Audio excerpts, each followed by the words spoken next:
The slokas which adorn the temple of love and affection were selected by Srila Goswami Maharaj, and in conjunction with numerous devotees when the temple was being made, when the main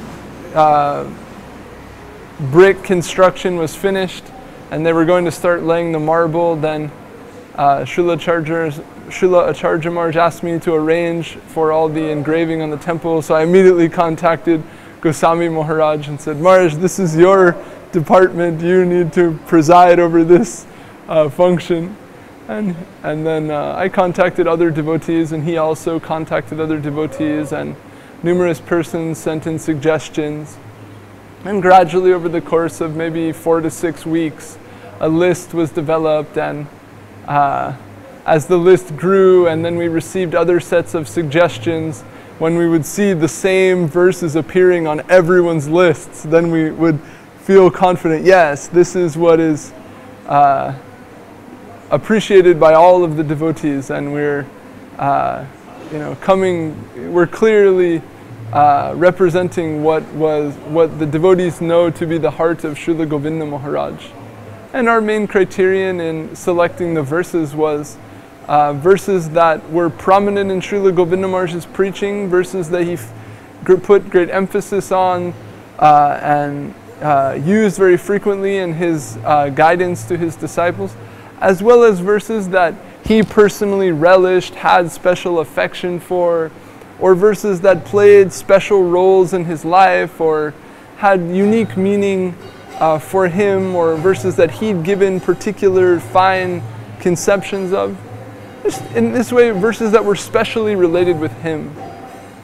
And also, because his temple is here beside the temple of union and separation, and about 108 verses adorn this temple, we wanted to avoid using verses that were on both temples, because we felt really these two temples and the collection of verses that represent the hearts of Srila Govinda Maharaj and Srila Sridhar Maharaj are very similar. But there were a few exceptions to this, where we included verses on Srila Govinda Maharaj's temple that are already on Srila Sridhar Maharaj's temple, but for the most part we considered the assembly of verses on this temple as an addition to the collection already present on Srila Sridhar Maharaj's temple, as many of the verses that are on Srila Sridhar Maharaj's temple are verses that Srila Govinda Maharaj had great affection for, verses that Srila Govinda Maharaj placed great emphasis on.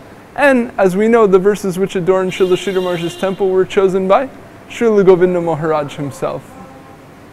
So by referring to the existing temple, by receiving suggestions and recommendations from a number of devotees, and through gradually meditating on the ideas, slowly the final selection of verses came together, and then the process of deciding how they would be placed on the temple, how they would be organized, where they would be posted. All of these things happened gradually, and according to the construction of the temple and the size of the verses and many different factors, led to the way it ended up being completed. And in particular, here on the front of the temple, centrally beneath Srila Govinda Maharaj's asan is his pranam mantra, which was composed by Srila Sridhar Maharaj himself. And it is a widely practiced custom to place the pranam mantra beneath the asan of the Acharya. So just as it's there within the temple of union and separation, it's also here in the temple of love and affection. Then we chose for the front of the temple verses that we felt were especially prominent and significant, and wanted that the first impression that visitors and persons who came to see the temple, which verses they would initially see, or might be the only verses that they would see, we wanted those to be particularly special and prominent.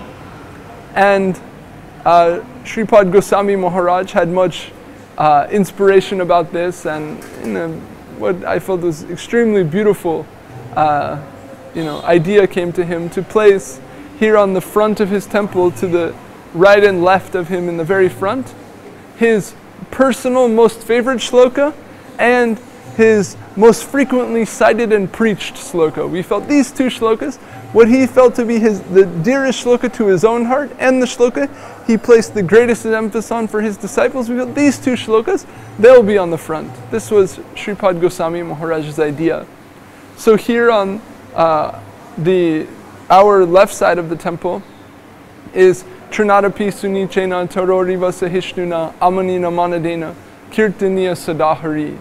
And one who is lower than a blade of grass, meaning more humble than a blade of grass, one who is as tolerant as a tree, as compassionate and nurturing as a tree, who desires honor from no one and has the disposition of readily offering honor to everyone, they're qualified to always chant the holy name of Krishna. They're qualified to chant the holy name purely without offense. As we've heard the commentaries of Srila Govinda Maharaj, Srila Sridhar Maharaj, Srila Bhaktivinoda Thakur, this is the shloka from the Shikshastakam related to Abhideya Tattva and Sadhana. And Mahaprabhu wrote this shloka as the essential most prescription for how to pass through the stage of Namaparad, how to avoid Namaparad. This is the essential most prescription.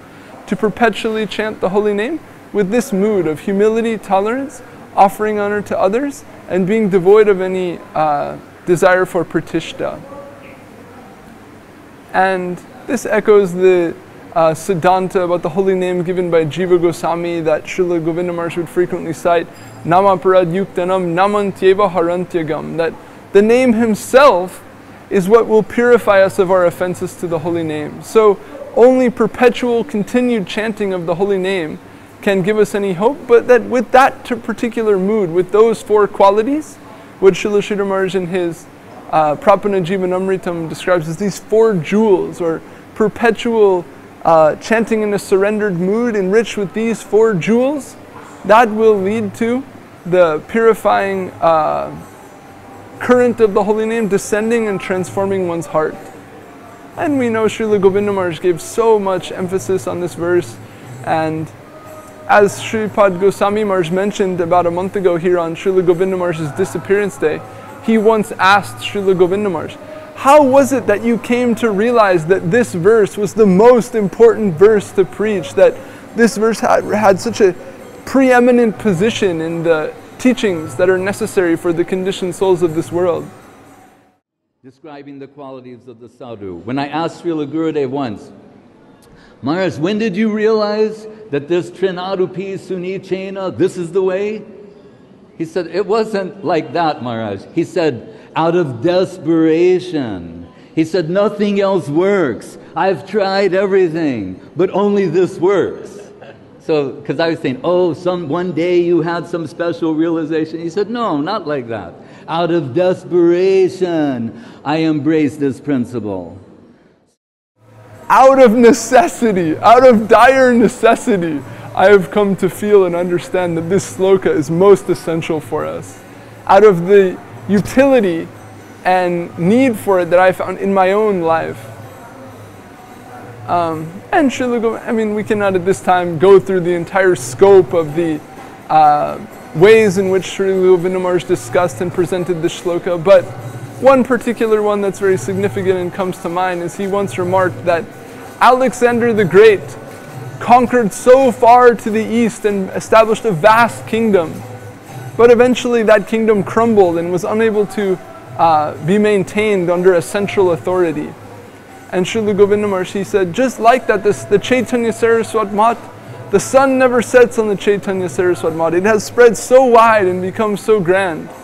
But if the leaders and the members of the Chaitanya Saraswat Math do not maintain this mood of humility, tolerance, offering honor to others, and being devoid of the desire for pratishta, the Chaitanya Saraswat Math will not be able to maintain its glory and grandeur. This he said very plainly, and this will be a principle that we have to carry with us for the whole of our lives and all the future preaching and future maintenance of our mission. Anyway, there are so many verses. If we say too many things about one, we won't ever get through all 187 that are found on the temple. So that's this verse here on Srila Govinda Maharaj's right. the first verse you see on the temple, Trinadapi Sunichena Tarori Vasahishnana. And also here on his left, we placed his favorite most shloka, which is the second to last shloka of the Prapana Jivanamritam of Srila Sridhar Maharaj. Shri Srimad Bhagavat Param Bhojo Madhu Sarut Sabair Shat Pader Nikshipta Madhu Bhindavascha Parito Brashta Mukat Gunjitai Yat Nai Kinchidi Haritam Nija Parash Shreyortina Tanmaya Bhuyo Bhuyo Ito Rajangshi Padasang Lagnani Teshang Bhaje. So this verse, Srila Govinda Maharaj, he said, if of all shlokas I've heard in my life, this is the most highest shloka for me. And it is Srila Guru Maharaj's own shloka. And with this shloka, I am fully satisfied and perpetually always nourished. And the general idea of the verse, it says that there are so many bees engaged in a grand perpetual festival of relishing the nectar of the lotus feet of the Supreme Lord. And in the course of their joyful relishing of this nectar, much dancing, singing, gaiety is going on. And inevitably, as Srila Govinda Maharaj once jokingly explained, when you mix singing, dancing, and drinking all at once, some spilling is inevitable.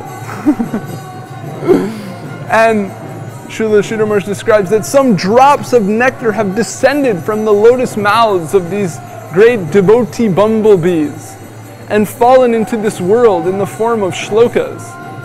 And he says, for his own spiritual prospect, his own spiritual benefit, and also for the benefit of all the souls of this world, he's done his best to collect a few of these falling drops of nectar and assemble them nicely together in one offering plate known as the Prapana Jivanamritam, and presented that to the souls of this world to appreciate and relish this type of nectar. And then he says, so through this activity I perpetually offer my obeisances unto those great souls who perpetually participate in the festival of the lotus feet of the Supreme Lord and relish what comes to me by their grace, echoing the principles of Jnana Shunya Bhakti, or Sat Mukaritam Bhavadiyavartam, Jnane Prayasamudapasya Namanta Eva Jivanti Sat Mukaritam Bhavadiyavartam.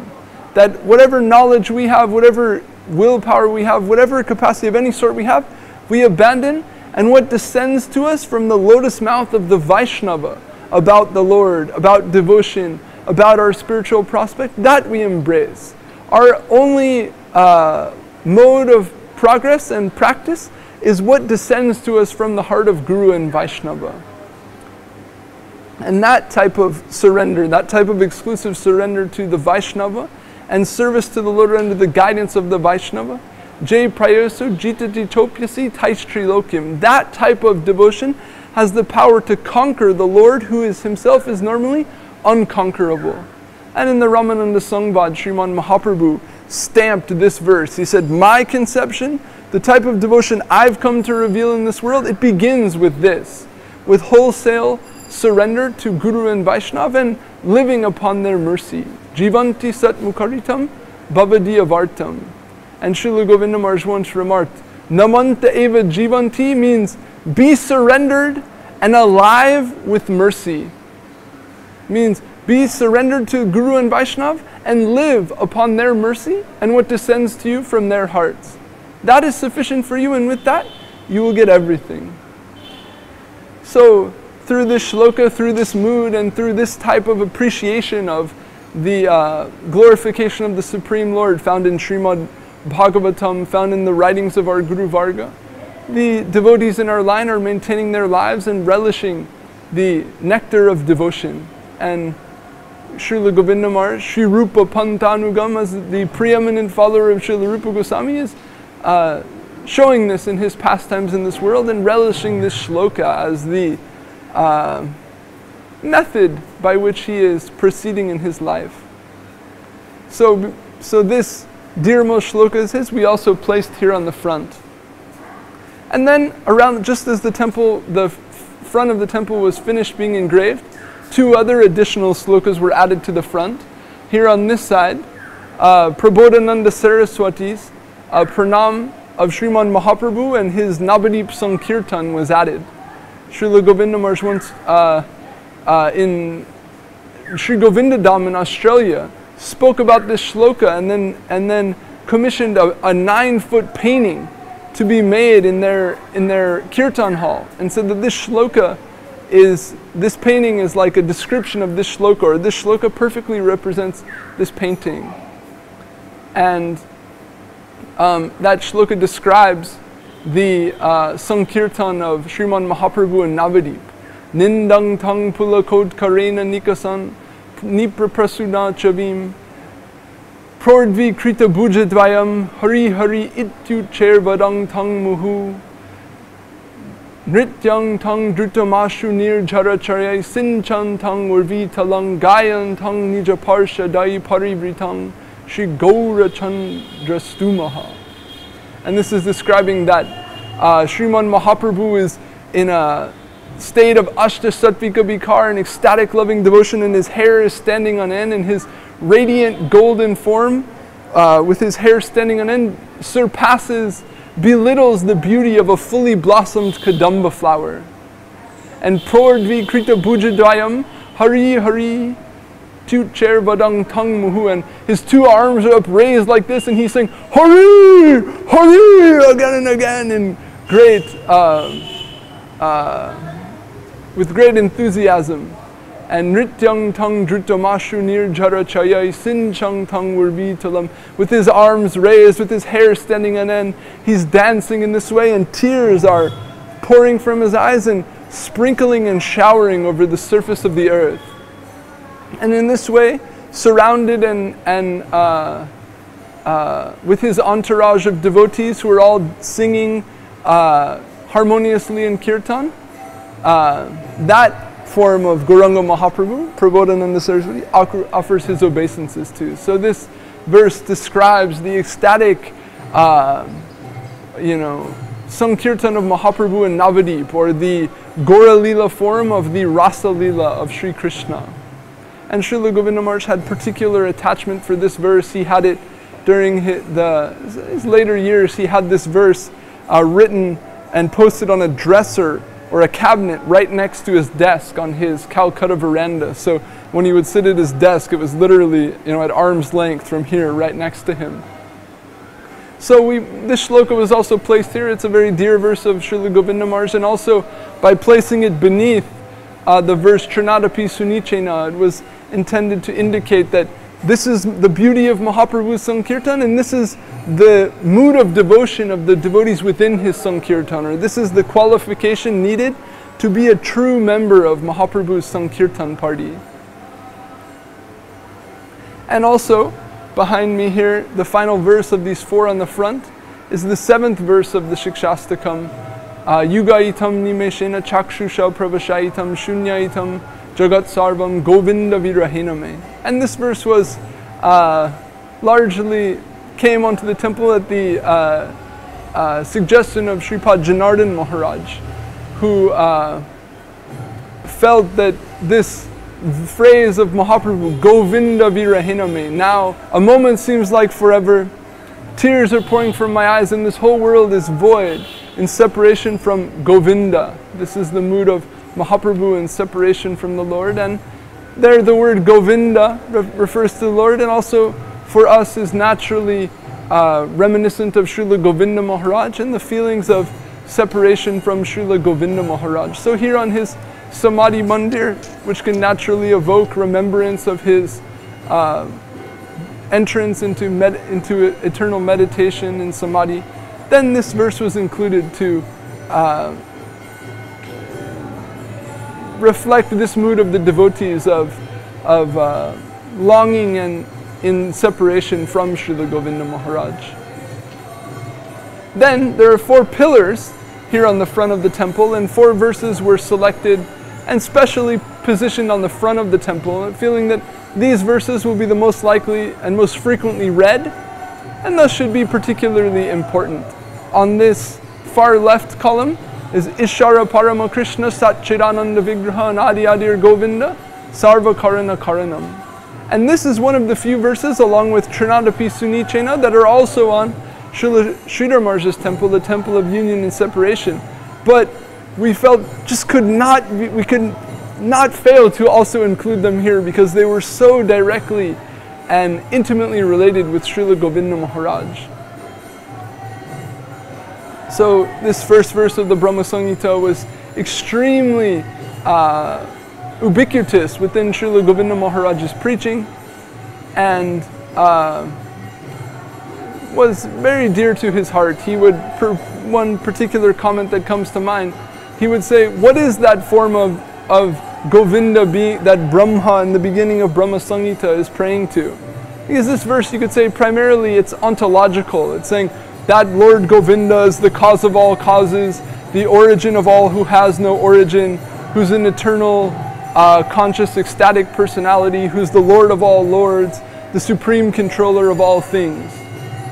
But Srila Govinda Maharaj pointed out, he said, that is the pranam of Brajendra Nandan Krishna of Brajadam. That is the pranam of the beautiful, youthful, Gopinath of Vrindavan. So that that notion, that personification of beauty is also the cause of all causes, the origin of all things, the supreme controlling principle. Leads to some of Srila Govinda Maharaj's comments, where he says that the power behind all of the universe, that is a beautiful power, or which is to say, what Srila Govinda Maharaj's special comment was that beauty is power. Not that beauty is a principle finer than power or greater than power, but that true power is beauty. And so in that way he brought together this ontological expression with principles of rasa and ananda. Then, next to this verse is another most favorite verse of Srila Govinda Maharaj. Sarvad Bhuta Chamatkara Lila Kalola Varidi Atulya Madhura Prema Mandita Priya Mandala Tri Jagan Manasakarshi Murali Kalakujita Asamanordva Rupa Shri Visma Pita Charachara. And in the Bhakti Rasamrita Sindhu, Srila Rupa Goswami Prabhu describes 64 qualities of the living entities and says that the Jiva souls have 50 of these qualities, the demigods have 55, Narayan and the Vishnu Tattva forms have 60, Baladev has 62, and Krishna has 64. So there are 4 particular super excellent qualities of Krishna that exist only in the divine abode of Vrindavan. And this verse describes those 4 particular qualities. And Sripad Bhakti Premik Siddhanti Maharaj has composed a very wonderful book which Srila Govinda Maharaj himself praised deeply and considered a miraculous publication, Religion of the Heart, wherein the second half of the book presents all sorts of comments and expressions regarding this verse in the second half of that book. But in gist we can say, Sarvad Bhuta Chamatkara Lila Kalola Varidi, his pastime, the perpetual waves flowing on the ocean of his pastimes are perpetually astonishing and wonderful to all.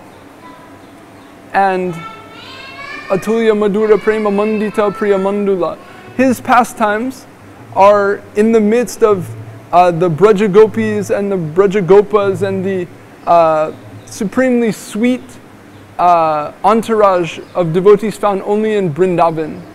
And also referent there is to Parakiya Rasa and the Madhura Rasa Leela of Krishna alone. Tri Jagan Manasakorshi Murali Kalakujita, and only Krishna plays his flute and attracts the hearts of all souls within the universe. And Srila Govinda Maharaj's unique comment about this, stemming from Srila Sridhar Maharaj's revelation of the Gayatri Mantram, when it says Krishna attracts the hearts of all souls in the universe with the playing of his flute, then he says, and as Srila Sridhar Maharaj has revealed, what is Krishna expressing as he's playing his flute? The glories of Srimati Radharani. So what is that sound, that all-attractive vibration that's entering the hearts of all souls through the Pranav mantra, through Omkar, through Krishna's all-attractive flute song? It's his own glorification of his supreme devotee.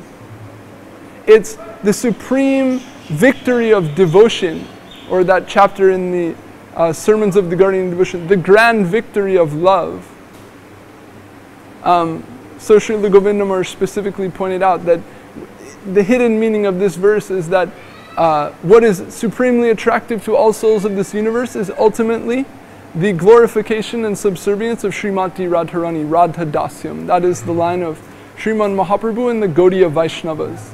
Just last night we were having a class here discussing some Bengali writings of Srila Saraswati Thakur, and one famous instance where he says, the devotees of Vishnu are known as Vaishnavas, the devotees of Krishna are known as Karshnas, and the devotees of Srimati Radharani are known as Gaudiyas. And so he said, the general meaning of Gaudiya Vaishnava means a Bengali Vaishnava. The practical, proper meaning means the devotees of Sriman Mahaprabhu. And the inner meaning means the devotees of Rupa Goswami Prabhu, Sarup Damodar, and Radharani. Or the devotees who are under the shelter of Srila Rupa Goswami and Srila Sarup Damodar, meaning Sri Rupa Manjari and Srila Lita Devi, in Parakiya Madhura Rasa. That is the Gaudiya Sampradaya in its highest sense. And that principle is expressed in Srila Govinda Maharaj's comments on this song.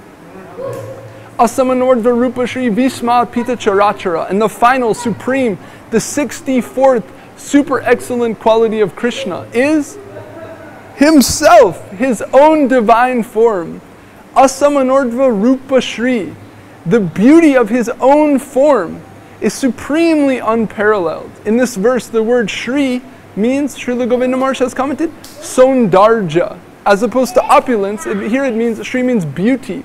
The unparalleled beauty of his form, Visma Pita Charachara, is astonishingly, wonderfully beautiful to all living entities, moving and inert. And that's described Sriman Mahaprabhu in an ecstatic trance in the midst of the Sanatan Shiksha, describes a verse of Uddhava that he expressed in separation from Krishna in Srimad Bhagavatam in his confidential talk with Vidura on the banks of the Jamuna, wherein he says, Param Param Bhushana Bhushanangam, or Krishna's divine form is the ornament on his ornaments. We perpetually glorify the peacock feather, the flute, the yellow dhoti, all the wonderful, heart-touching, charming ornamentation of Sri Krishna. But though those ornaments are generally considered to beautify and support his beauty, ultimately, in the finest sense, his form beautifies the ornaments he's wearing. He himself is the supreme origin and fountain of all beauty. And that is his super excellent, supreme quality, his very own nature. So these are Srila Rupa Goswami Prabhu's revelations about the super excellence of the Krishna conception of divinity that Srila Govinda Maharaj relished. Then behind me here, in this third verse, is Srila Govinda, another verse of very, very dear to Srila Govinda Maharaj. Srila Sridhar Maharaj wants to express, oh, this is your shloka. You have some special appreciation for this. I've come to appreciate this shloka more based on your appreciation. And it's cited by Srila Govinda Maharaj in his introduction to Sri Chaitanya Charitamrita. And there it says, Krishna Lila Amrita Sar Tara Shata Shata Dar Dash Dike Vaha Jaha Hoite Se Chaitanya Lila Hoy Sarovara Akoy Manohangsa Charaha Tahate. Saying that Krishna Lila is the supreme nectar. There's no nectar greater than the nectar present in Krishna Lila. Tar Shata Shata Dar. And hundreds and hundreds of streams and rivulets of that nectar of Krishna Lila, Dash Dike Vaha Jaha Hoite, are flowing in all 10 directions, inundating the infinite atmosphere from, say, Chaitanya Lila Hoy, from the reservoir of Chaitanya Lila, Sarovara Akhoy, that infinite, inexhaustible reservoir of Chaitanya Lila is the origin of Krishna Lila. The origin of this streaming nectar of Krishna Lila is Chaitanya Lila.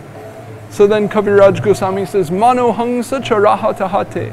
May the swan of your heart come and play or swim about in this reservoir of Chaitanya Lila. Or as Srila Govinda Maharaj explained, may you in your Swarup, in your eternal divine form, forever participate in the divine pastimes of Sriman Mahaprabhu, which are the supreme pastimes within the infinite reality, the origin of even the pastimes of Krishna. And finally, the last verse on the front is from the Ramananda Sangvad. Krishna Bhakti Rasa Bhavitamati Kriyatam Yadi Kutopi Labhyate Tatra Loyam Api Mulyam Ekalam Janma Sukriter Na Labhyate. And this verse is Ramananda Rai's praman for his suggestion to Mahaprabhu that Prema Bhakti is the supreme sadhya of all souls, or the supreme goal and fulfillment of all souls is Prema Bhakti. And to establish that principle, he quotes this shloka, which says that Krishna Bhakti Rasa Bhavita Mati, to have one's heart melted and overflooded with loving devotion for Krishna, Kriyatam Yadi Kutopi Labhyate Tatra Lolyamapi Mulya Mekalam. That's an invaluable, the supreme invaluable wealth of anyone. And it is worthy of being acquired for any price. It's worthy of dying to live, completely forsaking all other prospects, all other conceptions of existence, and wholesale exclusively dedicating oneself to its pursuit. It's that valuable. And regardless of what it costs, regardless of what is necessary to obtain it, one should in full dedicate themselves to its pursuit.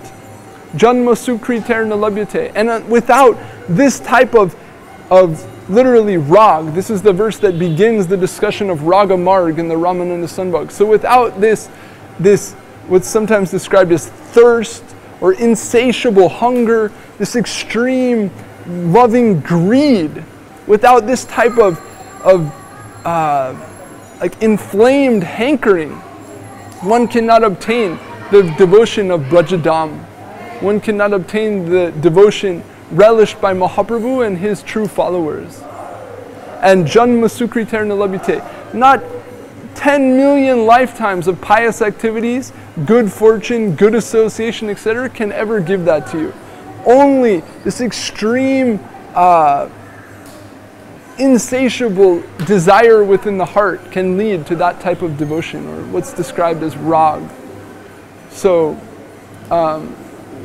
this sloka was chosen to indicate in an indirect way that Srila Govinda Maharaj ultimately, he's a Raga Marg guru. He's giving people entrance into that type of elevated form of devotion. But as we know, Pujala Ragapat, Gaurava Bange, Mattala Sarujana, Vishaya Range, Mattala Harijana Kirtana Range. How is he doing that? By engaging them in the joy of Mahaprabhu's Sankirtan, and through the safe, proper, guarded means of approach established by Srila Saraswati Thakur and Srila Guru Maharaj. But Srila Govinda Maharaj once described this verse and said that our process is Raga Marg hidden inside Vidhi Marg. So to subtly illustrate this principle in the heart of Srila Govinda Maharaj in a protected way that only persons who spend much time and have proper association will come to understand, this was placed on the front of the temple. So those are the verses that adorn the front. And and also one more here, above the archway is the Mat logo, as we described earlier, where it says Gayatri Muralishta Kirtana Dhanam Radhapadam Dimahi, which we discussed in relation to Srila Rupa Goswami's verse, where it says Gayatri Muralishta Kirtana Dhanam, the wealth, the heartfelt inner expression within the Gayatri, within the flute song of Krishna, is the meditation on the lotus feet of Radharani, the glorification of Srimati Radharani. And also it didn't end up making it on the temple, but we had intention to also include another line from the Gayatri Nigudharta of Srila Sridhar Maharaj that said, Gayatri Gaditam Mahaprabhu Matam Radhapadam Dimahi. That what is expressed by Gayatri, that is the conception of Mahaprabhu, that is the heart of Mahaprabhu, which is Radha Dasyam, which is the line of eternal service to Srimati Radharani. And that line we heard from Sripad Goswami Maharaj, Srila Sridhar Maharaj, he said, this particular verse, this particular style of comment, said, I'm giving this to you, meaning Srila, I'm giving this to you to meditate on and further develop. So that's invisibly also there on the front of the temple. Other than these, numerous other verses organized in different ways around the other sides of the temple, so maybe we can go and take a look and perhaps discuss some of the other verses.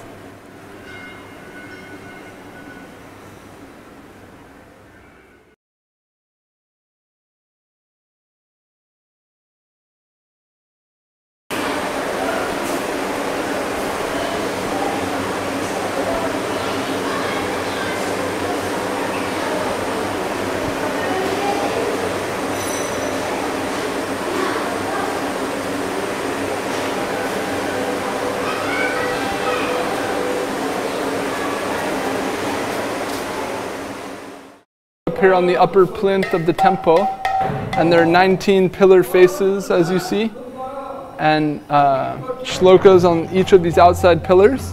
And as you see, as you come here, there are these boxes. There's 7 boxes which are found on the temple, as well as lower panels.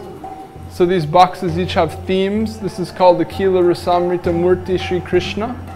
This is called Muralidhar Shri Krishna, and all of these shlokas in this whole section pertain to Krishna, and verses which Srila Govinda Maharaj appreciated in particular relation to Krishna Tattva. Then this verse is, this box is Bhagavan Sri Chaitanya Dev. This area are shlokas in glorification of Srimad Mahaprabhu and Srimati Radharani. So, Gauranga Sundar, Gandharva, Govinda Sundar, this whole wall is the verses in praise of them. On this outer section are verses regarding Harikatha, Sri Guru and Vaishnava. Then, coming around the corner here, you have a plate called Harikatha, numerous verses about the glorification of Harikatha itself.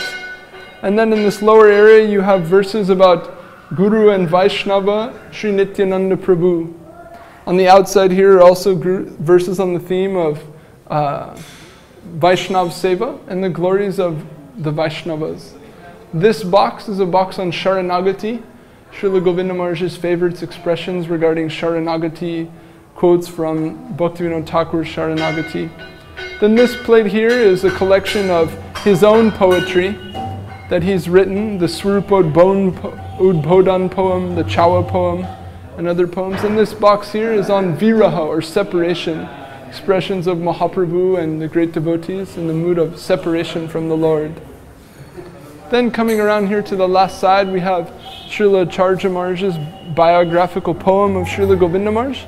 On the outside we have additional verses. These are verses regarding surrender, as well as the verse that where Srila Govinda Maharaj's phrase, blasting a hole in the mountain of Western ego came.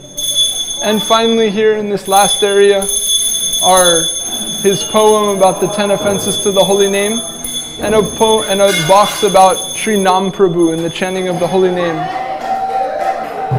So now Arati is about to start, the chanting is about to start, and so we come around here at the end, the devotees are here, evening Arati is beginning.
Now discussed how the temple of love and affection has manifested and many of the various shlokas which adorn the temple.